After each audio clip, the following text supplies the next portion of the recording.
actually that. But I'm trying to read it. You guys are trying to get the privacy. I'll come and invite you. Yeah. Oh, is that right? That'd be dangerous for my stomach. Yeah. Do you want to say anything else? Really good. Okay, I'm sorry.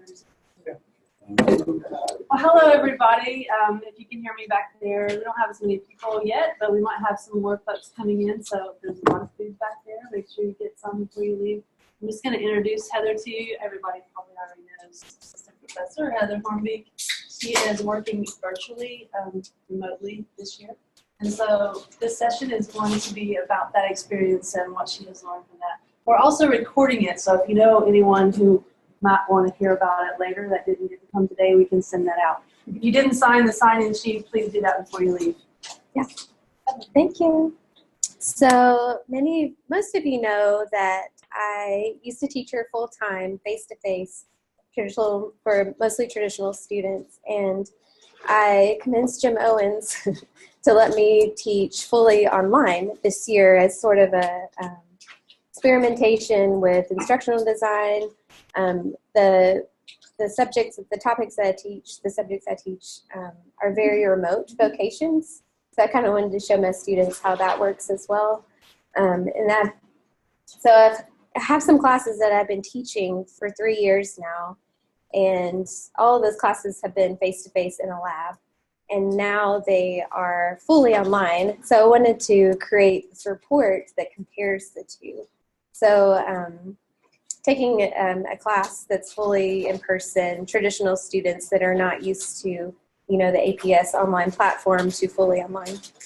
So, but first I wanted to, a lot of people are really interested in our tiny home ventures. So because I teach fully online, I'm able to be extremely mobile. We can live anywhere. So my family and we live in a van. And we have camped out in Tennessee for a couple months, but we converted a work van. I designed the layout, everything, and then Jesse built it all out. So that way we can go visit. I'll talk about tiny home communities here in a minute. Go visit some communities, do some research on how they're organized, meeting other professionals. I've even actually had a chance to go to some Asbury events. They had like a Meet the New President event where I was like, hey, I'm in town, I'll just come. And I was the only professor, and everybody's really delighted to see like a faculty member representing there. So because we're so mobile, it's been we've had a lot of opportunities that we haven't had before. So just to show you the van, and we do this like 6 to 7 weeks at a time. So we're not living in this full time completely. So we outfitted it with full running water, kitchen, everything. There's 4 of us. To the right, you can't see it, but that's the bench seat for our kids to sit while driving, and that's another view from it. So I made a little website, and it's been interesting. This is a very new thing, and we've received a lot of attention for this and a lot of questions. And we decided my husband's really interested in the construction part of tiny home living, and I'm really interested in the designing part as well as, because I'm a designer, as well as affordable housing solutions for people in poverty, people in need. And so Jesse and I have we've been talking to the city of Jackson, Tennessee, we actually started with Jessamine County, and they were like, no way, we don't want any tiny homes here. So we went next to, which we will probably revisit later, but if you didn't know, tiny homes are illegal in most cities. And so we have to work with the city to make sure that we have permissions to do that. Most of the reasons is that a lot of them are on wheels, so they're either considered a mobile home or an RV, and they're not zoned for residential areas. So we've been talking to the city of Jackson, and they offered us they actually offered us all this land right here for free. This land right, you can't tell, but it's not buildable. It's pretty elevation, it's pretty steep. But all of these lots to start a demonstration project where we're educating the community on the benefits of tiny home living and how design can replace a lot of needs and environmental. There's a lot of environmental benefits. Utilities, they're cheaper.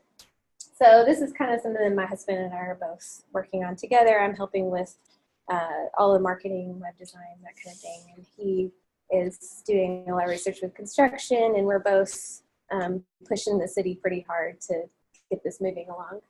But so right now where we are is we've gathered about 25 volunteers, architects, investors, a big group of people, because you can't do something this big without a team of really smart people, people that are supportive.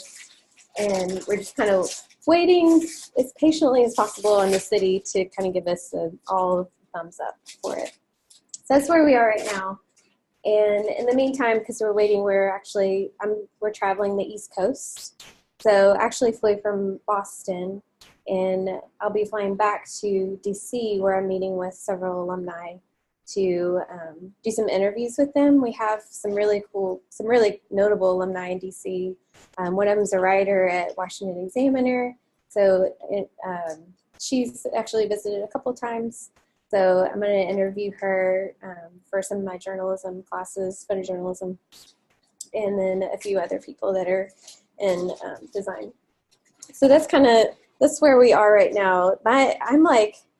I'm a multitasker. I don't really have a linear way to present what all we're doing, but that's the biggest project that we're working on right now.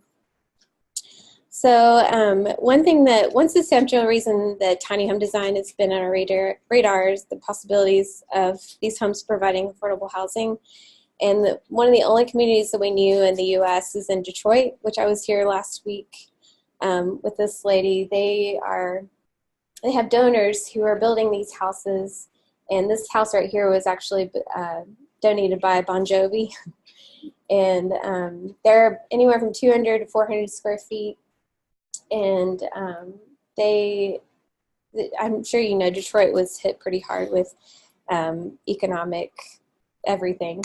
And so there's quite a bit of poverty, quite a bit of working poor there.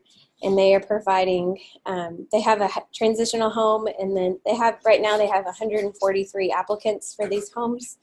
And the land is owned by a reverend who is helping organize this.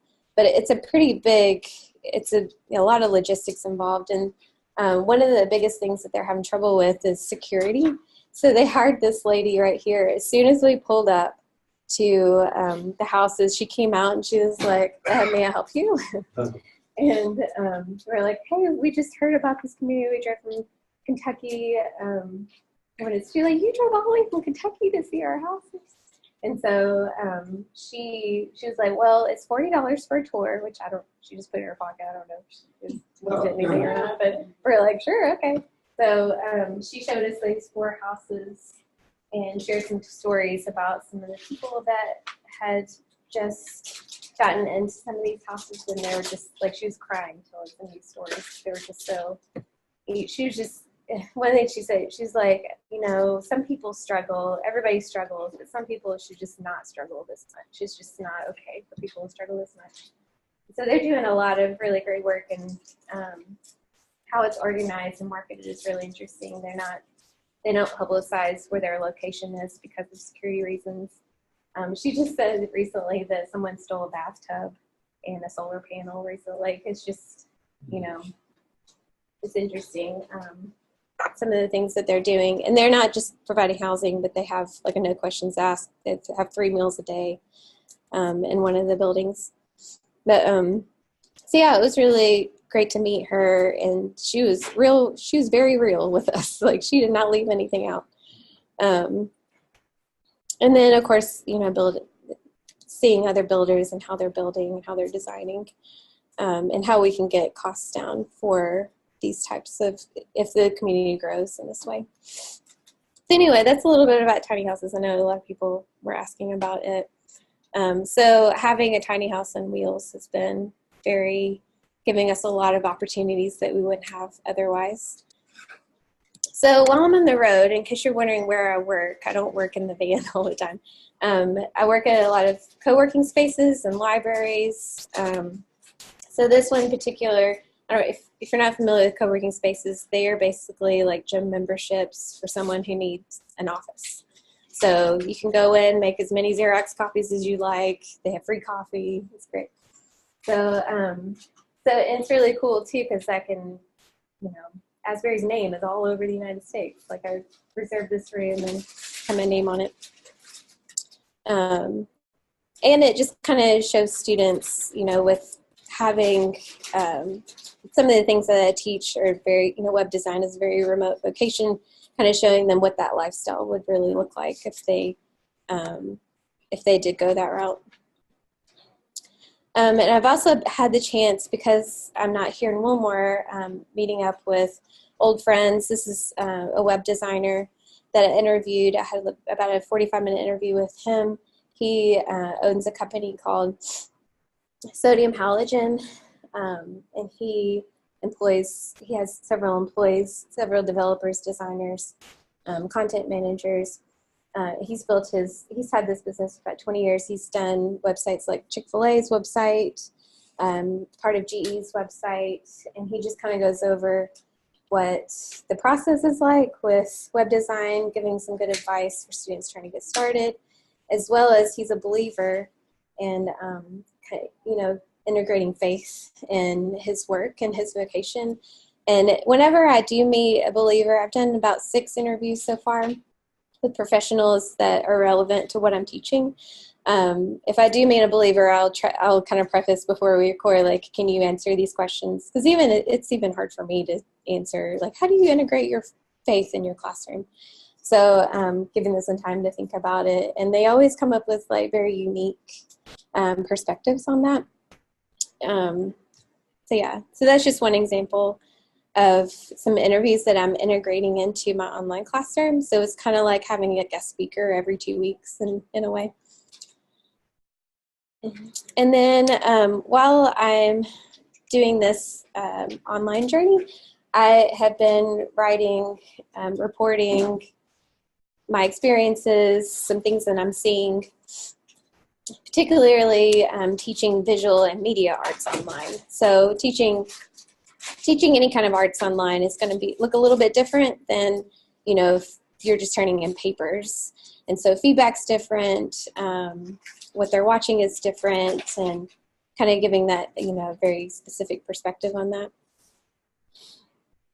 And then I'm working on creating a platform for a certificate program, getting some good samples for that for Asbury to possibly use, as well as I've been doing this for about 7 years, working with an organization in Ethiopia for child sponsorship for some of their marketing and web design.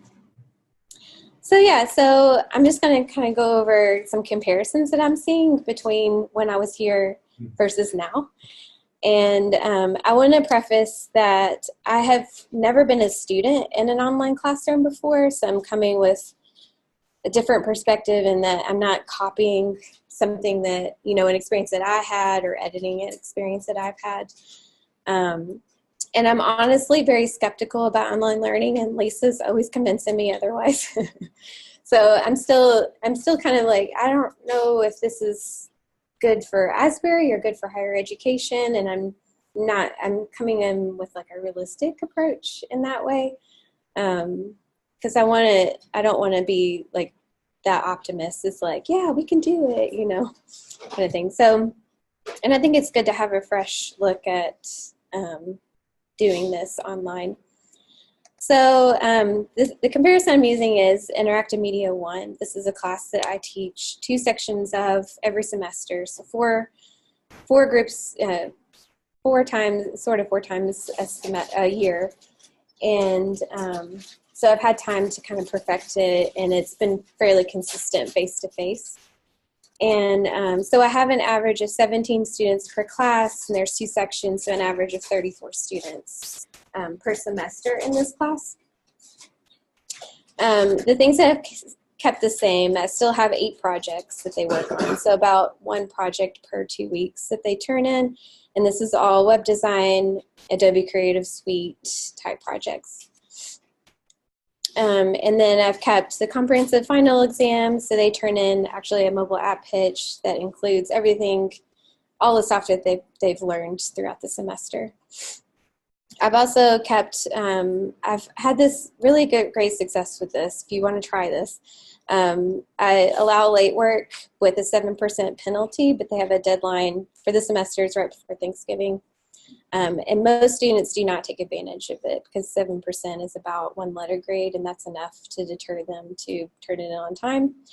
But you all know, like, there's always something that happens, and, you know, excuse fill in the blank happens, and they want an extension. So this is kind of like a policy that keeps me from having to, you know, is this really a good excuse or not? So that's in place for them whenever that happens.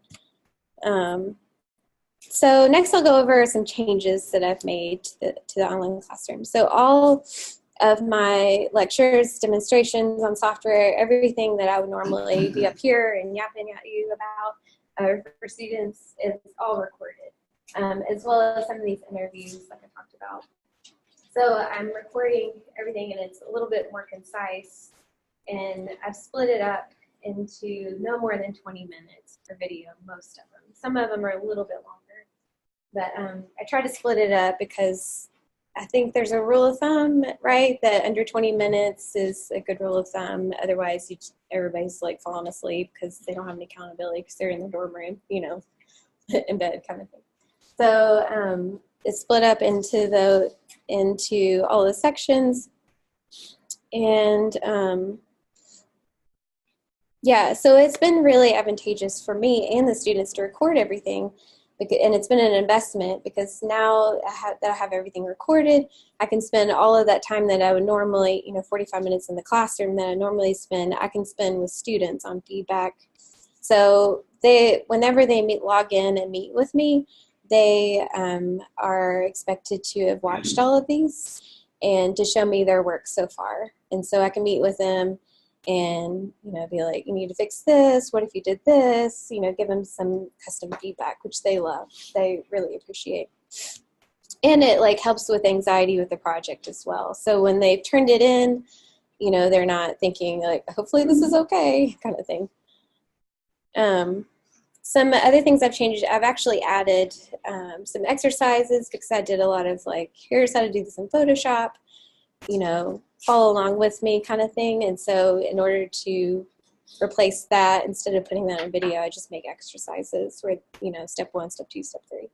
And then I've also added some quizzes for lectures that are a little bit more, there's just different videos that are less software driven that I've added quizzes for. So students log in once a week. They are expected to have watched everything beforehand, and our time together is just customized feedback, like how are you doing? Did you have a good fall break? Show me what you have so far. What does your work look like so far? And then asking questions. They ask me questions, that kind of thing. And and then I actually have 8 times per week that they can choose from, which I've gotten a lot of positive feedback for that. So I'm using the exact same time that I would spend in the classroom, and I split it into 8 times per week. So they can choose whatever time, as long as they meet with me those 8 times, they can swap it out. So if they meet every Tuesday, but 1 week they need to meet on Wednesday, they can do that. And the class average is anywhere from 1 student, especially in the morning sessions, to 12 students. So it's very manageable as far as how many people. And it's actually more manageable because instead of, 18 students all at once, I have, an average of 5. So I can spend more time with each of them and focus on their work. So I'm on campus, including right now, I'm on campus 3 times per semester, so beginning, middle, and end, which most events actually happen. The most academic events actually happen in the beginning and the end, and then some in the middle, which is right now. So right now is advising time. So in order to give my advisees a chance to meet with me in person if they preferred, I've been doing that. And like I said, I've been able to give. So here's some things that I've noticed comparing the two, is that I'm able to give a lot more one-on-one feedback, a lot more one-on-one time with them. And I think they really appreciate that. And a lot of things that they do, specifically their website portfolio, that all of them are different majors. They have different work that they're going to put in there, and I can help them with their site map and help them organize how they want to identify themselves with their portfolio, which is really important when they graduate. And also things like I can go over grade. So we have breakout rooms in Zoom. If you're not familiar, you can take one student, put them in a room, and it's just the two of you. And I can go over grades, like say they're not doing very well. I can talk about that without having to be sensitive to their other peers. And then I can also give, more constructive feedback without feeling like they're doing a bad job and everybody's listening, kind of thing. I have more opportunities outside of Wilmore. So like I said, I've been doing interviews. I did a tour of a printing press recently so the students could see what that looked like, since those seem to be disappearing. And then one really interesting thing that I didn't expect was this element of safe discussion. So one thing I've noticed is that I've had a lot more lengthy conversation with male students than I have had before. And I think that's because the virtual space is a safe space. They don't feel like they're being inappropriate. They ask me more, personal questions, that kind of thing. I had one conversation with a student for about 45 minutes, and he just wanted to know more about my experience going from college to here, everything I had done before and what that looked like for him, and just kind of bouncing ideas off. And it was just such a great conversation, and just something that I just didn't, I didn't plan, and it was very organic. And another thing I've really noticed is the amount of students that have chosen to use their personal computers versus going to the lab. So I have very few students that go to the lab now because of the convenience of being online. I've seen a lot of dorm rooms. I've seen everything. I know what all the dorm rooms look like now. Just having that availability and not having to walk from their dorm to Miller has been a convenience for them. And they have the software loaded onto their computers, which is about $20 a month. So long term, it's actually, or big picture, it's actually cheaper for them to purchase the software versus us. So that's worked out that they're not required to. They have the lab availability, but they would prefer to save some time and have that available. And that's one thing that I've noticed in the in-classroom experience is that all students that have their own computers do exceptionally well. Like I can't think of one student who's had the Creative Suite and their laptops in the in-classroom experience that has not made an A in my class. That's how much big of a difference it is. So that, provides a lot of availability for them, and it just gives them another resource. So I'm going to just guess, I'm only 8 weeks in, but about 85% of my students use their own computers versus the lab computers. But, if something goes wrong, like computer crashes or something happens, they always have the lab to fall back on. One significant objective difference that I've seen, I've compared the GPA so far. I'm only 8 weeks in, but so far I've seen a 3% GPA increase compared to 3 semesters before now, just to make it fair, because I've changed the curriculum a little bit. So it's not a really big difference, but it's a big enough difference to, to notice. And I have some assumptions why. I think them being able to, just the timing, the time element of it has really helped them. And I think that's the biggest difference. And my video, there's some things that I'm sure you guys have things that you've said a million times, like over and over and over, trying to explain some sort of concept. In the video, they can just rewind as many times as they need to. So that's been really helpful. Some challenges is obviously I don't have like, this passing by in the hallway and those kind of conversations that I normally would, and as well as my people and be like, hey, how's it going? And then asking me a question about their project. That doesn't happen, obviously. So there's a little more intentionality that has to happen. And so I got here 2 days ago and I saw a student, and on Zoom it has their name on the bottom of the screen. Yeah. And I didn't even think about memorizing their names, and I saw him and I did not know his name because I'm just so I was just spoiled with seeing their names right below their picture. But so that's something that I'll have to work on. And then just connecting with colleagues. I have felt a little bit of disconnect with things that are going on and meetings and different programs that are launching and that kind of thing. And I do have to depend on people like Lisa, who's so kind to like virtually join me into some of those, but that's a dependency that I have, like if she doesn't do that, then I can't join. So that's a challenge as well. And then of course, spotty Wi-Fi. So not having good Wi-Fi service doesn't happen very often, and it can happen either end, my end or theirs, but you just have to roll with it, really. And then the conclusion is that I don't have a conclusion yet, but I'm still early with developing some good curriculum that adapts to the online environment. I've received a lot of positive feedback so far, including this one was interesting to me. I'm a lot less nervous presenting my project to the class online than in person, which I'm kind of the opposite. I don't know about you. And I love the flexibility of watching the lecture at any time and having options for logging in. So, but to end, I suppose we'll all really know what they really think in evaluation time. So that's all I had. I wanted to see if I could answer any questions or maybe your experience with online teaching that might be beneficial. Yeah. So all of your students are already traditional undergrads that are here on campus. Is that what you're saying? Yes, yes. So has this been done outside of, our students? Yeah, as far as traditional students, I do teach in the APS program for instructional design, and then I help out a little bit with the MFA program. Does that answer your question about? And do you use the same format, or is it different?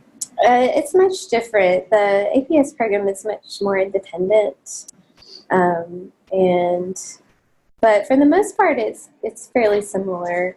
There's a little bit, the feedback and the communication is a little bit different with APS than traditional students. I think traditional students are here full time, like this is their life, and APS students have jobs and families and that kind of thing. So I'm just thankful to see them at like 9 p.m. at night, to kind of go over their work.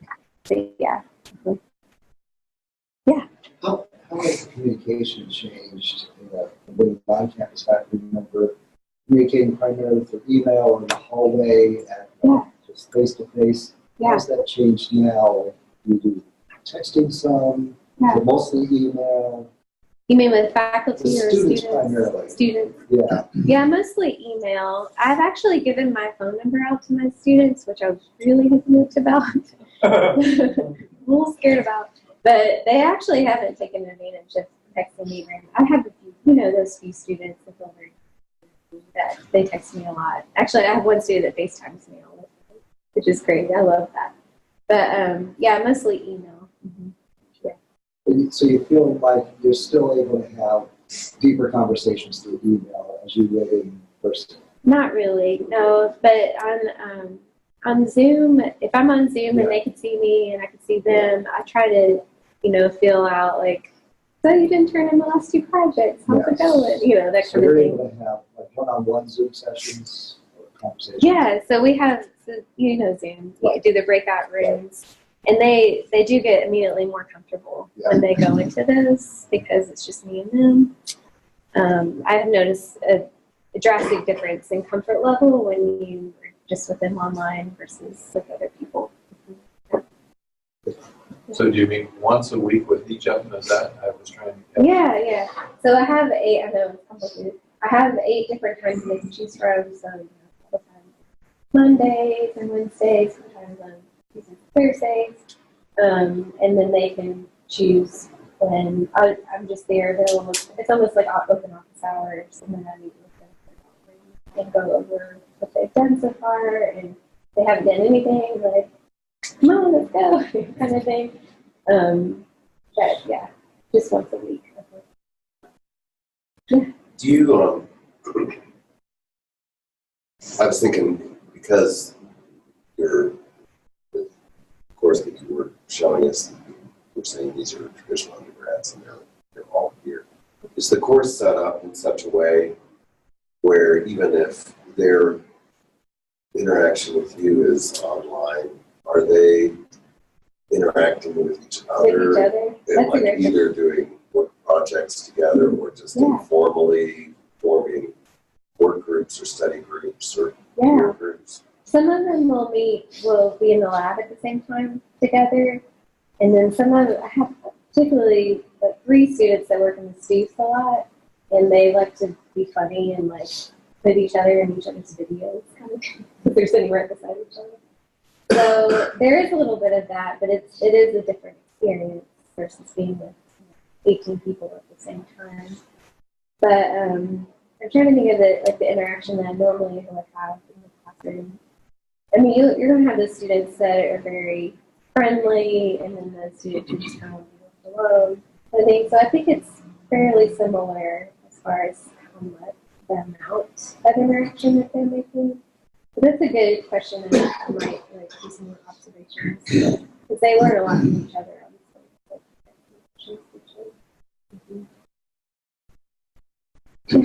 I had a question about your late policy. Yeah. So it's 7% regardless of when they turn it in. Right. So it could be a week later, it could be 6 weeks late, it's still the same 7%. Right, yeah.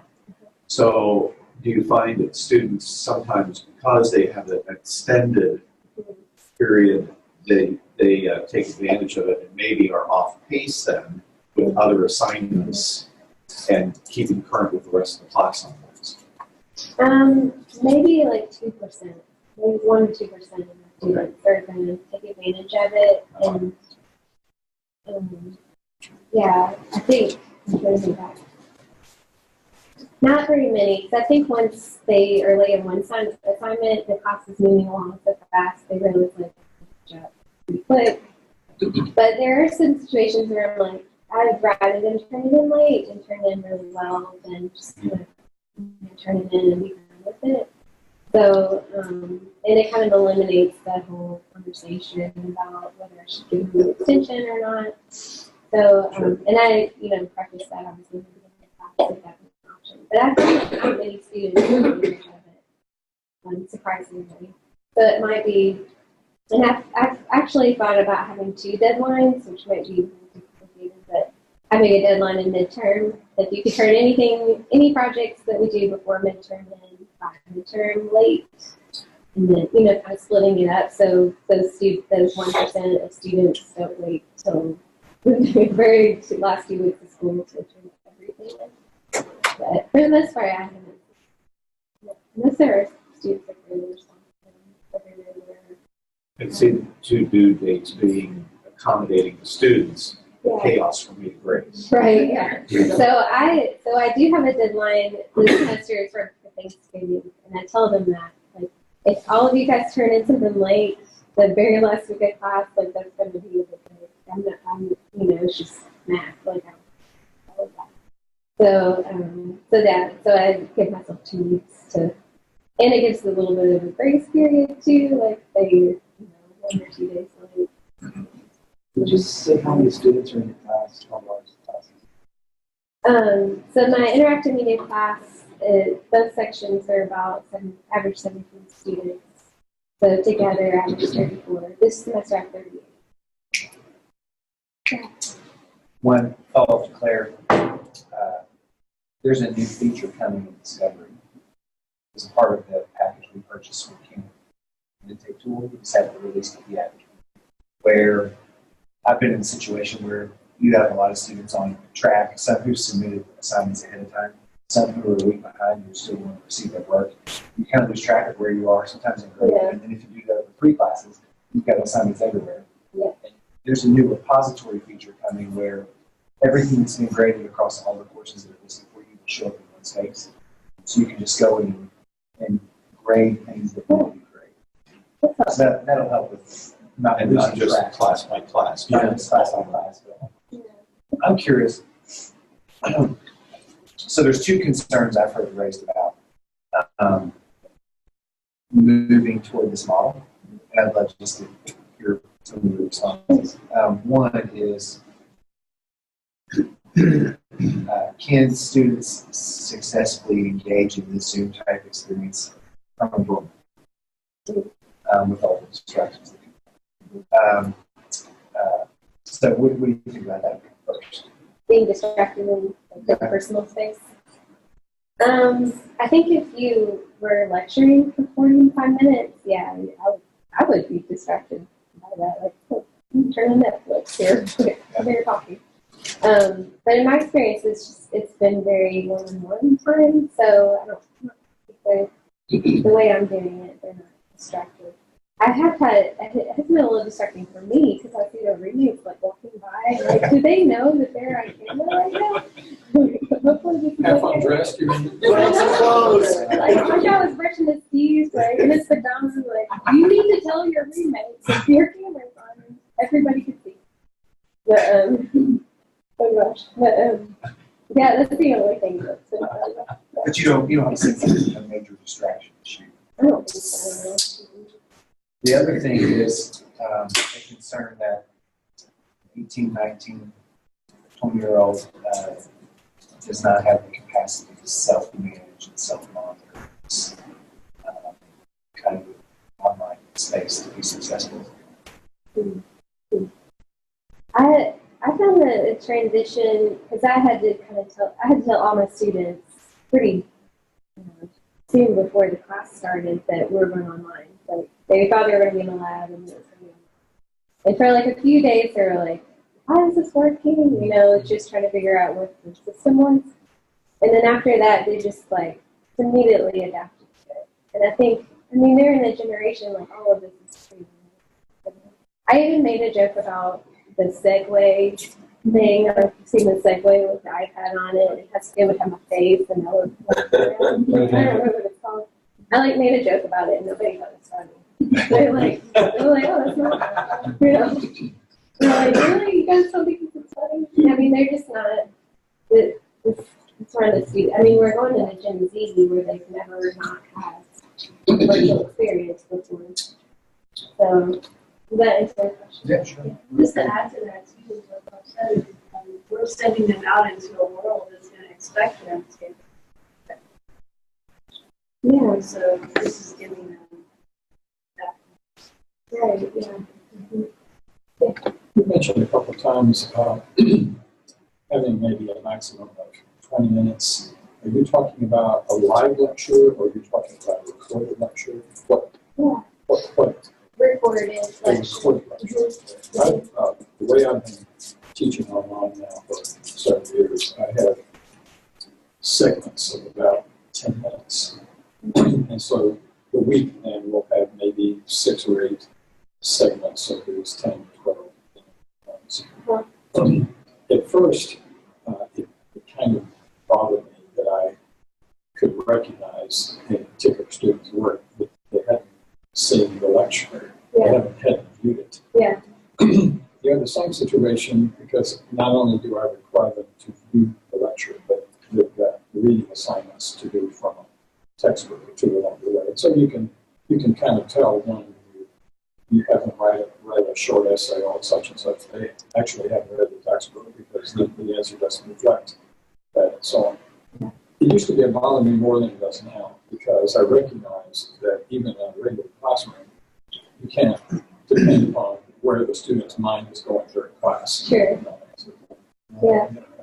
Or the head goes down to the desk So I try to be very animated, in my regular classroom. The way that I have tried to manage that online is to make sure that my assignments are specific enough so that they will have to have viewed or have to have read rather than giving general answers and so on. And I'm fairly satisfied with that. Yeah. I think just as much as I did in the classroom. If a student misses an hour and 15-minute class, they've missed half a week of class time, and you really can't make that up. Yeah. A student says, "Oh, I'll get notes from somebody." No, they can't.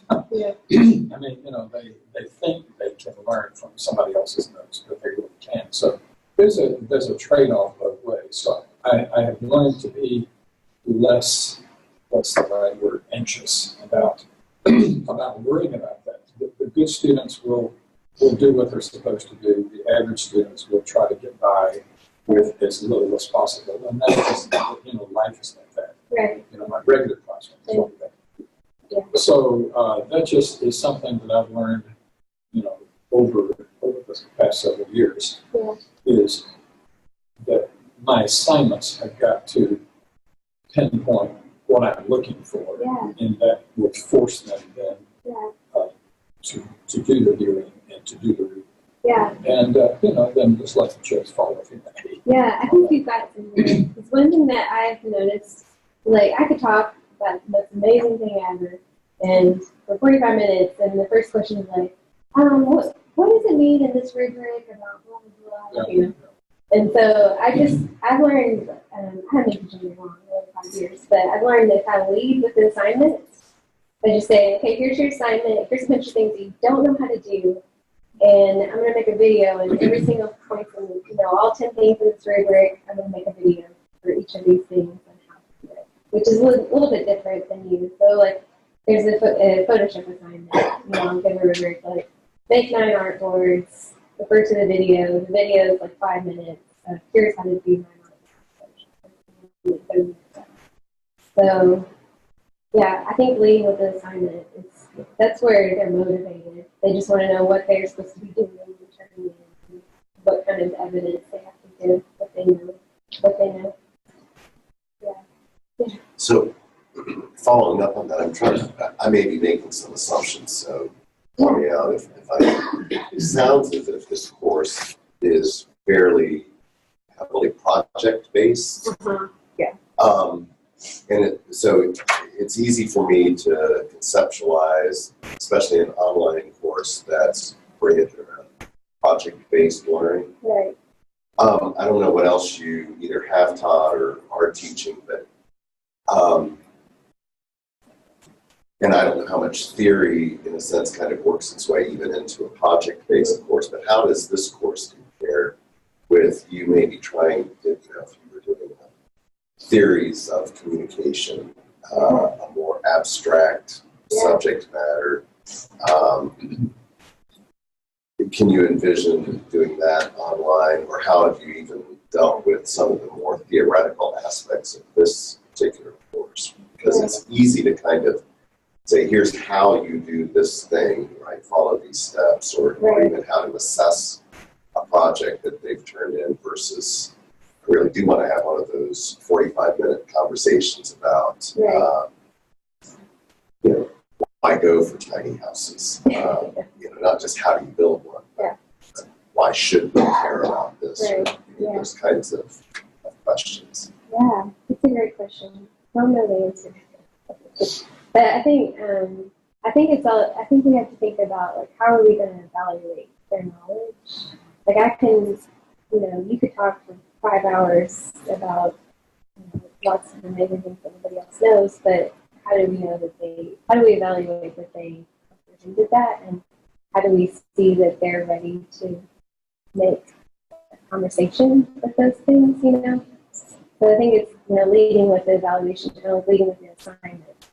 So letting them know, like, here's your accountability. You're going to have to do all of this by 2 weeks. And then, talking through how to do it, I guess, or how to think about it. So that was maybe, I think leading with evaluation is one method that you can consider. I have a question. I've been trying to formulate this question. It's kind of a broad question. Yeah. So you've taught it face to face. Now I know you haven't gotten very far into teaching it online. Yeah. But do you feel like it's comparable? Are the students who are taking it online getting the same thing out of it that the students face to face have? Yeah. I think academically, yes. That there's, they're turning in more work than they before, and they're getting better as far as their scores go.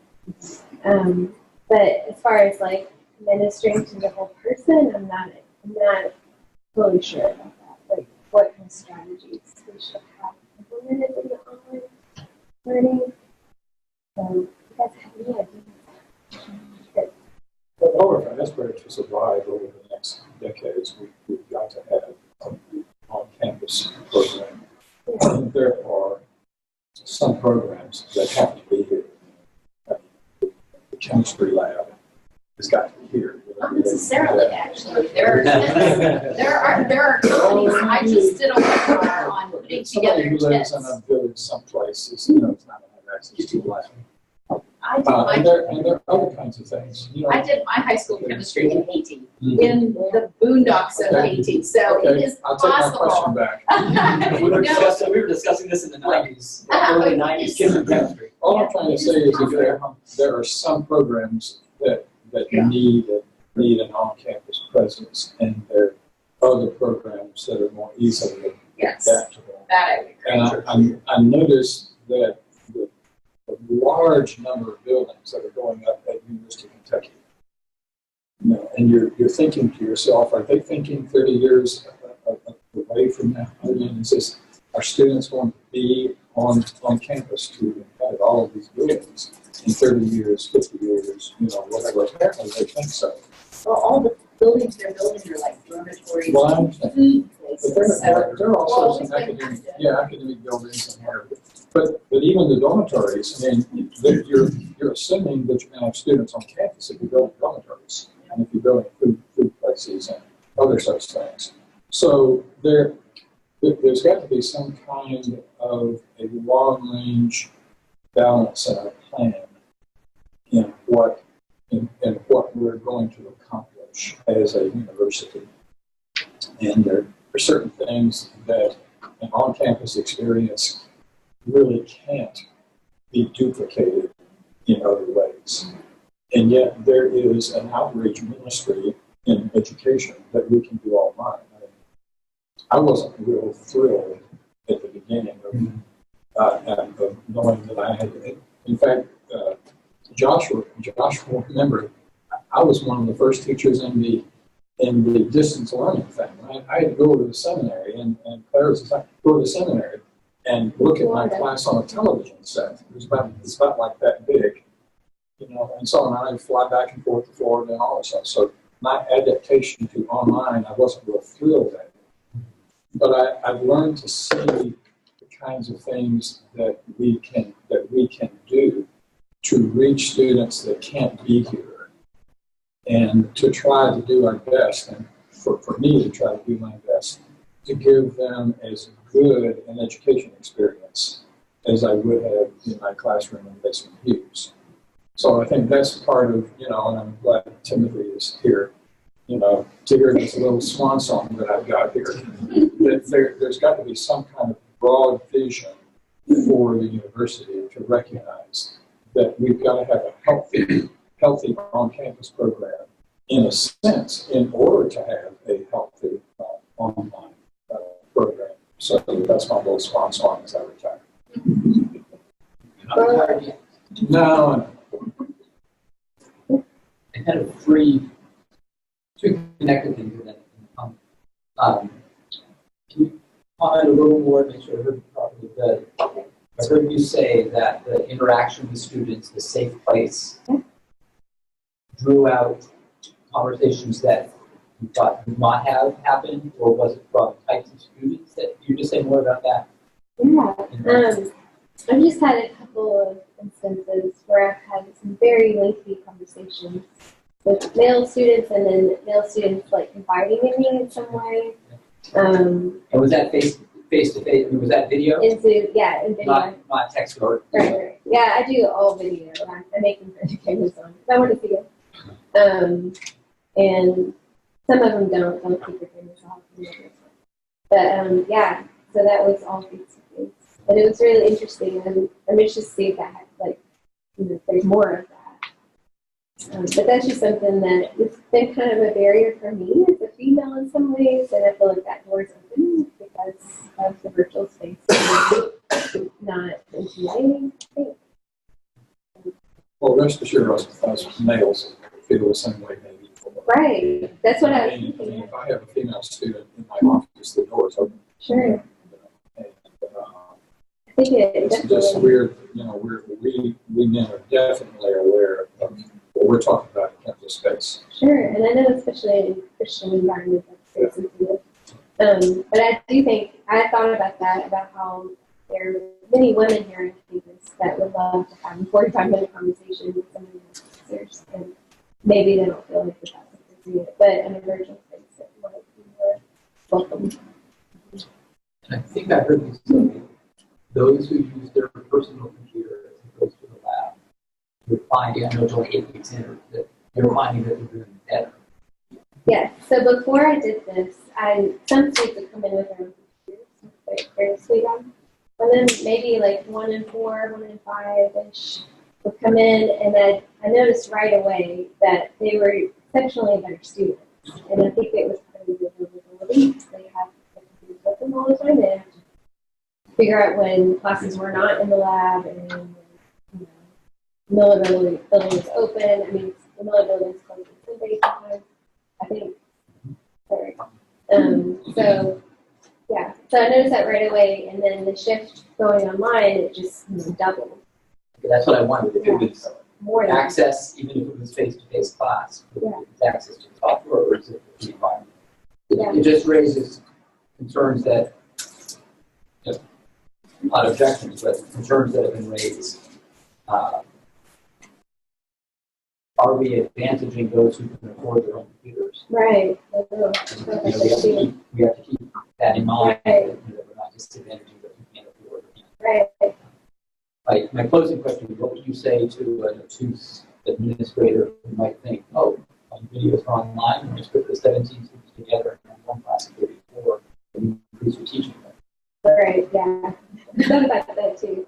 Well, I first request someone to help me grade, because that obviously is a big burden. I don't know the answer to that yet. But yeah, I thought about that. Like, can I, because of this model, can I have students and they still have the same success rate as they did before? I'll get back to you.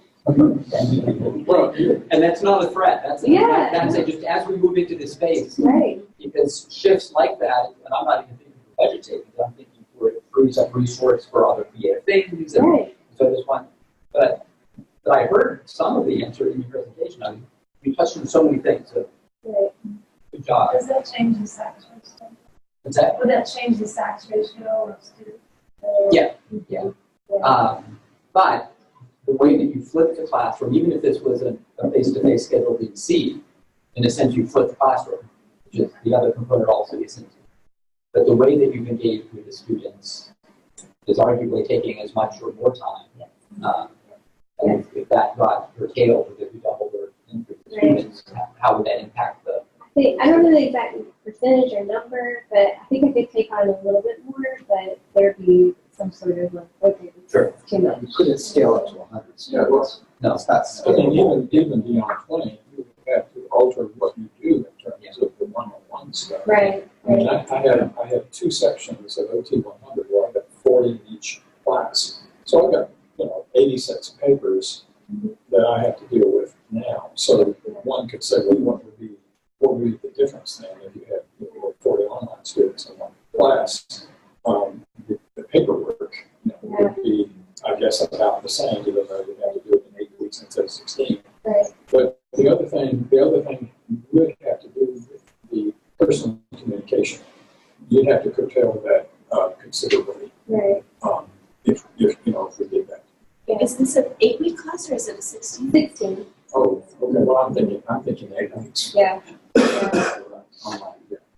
Yeah, I think. So how, you were showing, when I walked in, you were showing kind of some of the stuff you're doing on your own and talking about shared workspaces and things like that. So I'm just curious, since your load is totally online, how have you managed work-life balance and, alluded to the amount of time you're spending interacting with folks? And we all struggle with that, even in face-to-face, because we're in that profession where it's easy for many of us, our work is very portable. Right. And so we can find work bleeding over into family time and whatever. Has that been more the case, more of a struggle online, or about the same? No, I purposely gave myself like very strict routine. And I told Mix on the way here, like it's really tempting to like not put normal work attire on when you're meeting online. But I try my best to still continue those practices, but so I know like I'm at work, I take myself seriously, take myself seriously, and then also show the students that I'm not just like sitting in some room and not dramas kind of thing. Like I'm actually at a co-working space with something like this on. And then it's really hard with APS, but I tried my best to make sure that there are boundary times where I don't talk to students, so I can be with family. And it's just it's just scheduling and math and figuring out like, okay, I could spend 20 minutes per student. That was one thing I noticed. I talked to another guy at Oregon State who was also doing online education in Utah. And he said that his professor spends an hour per week, which I have I think about 75 students this semester. So that would equal 75 hours a week if I did something like that. It just doesn't work. So I just have to like give myself, some realistic scheduling as far as that goes. And then I had 2 8-week classes in the beginning of the semester, so I had 5 classes all at once, 8-week classes, you have to grade twice as fast, and you're getting twice as fast. So once those ended, now that those have ended, and I have more availability to do some projects that I'm working on. So yeah, it's just, it's every day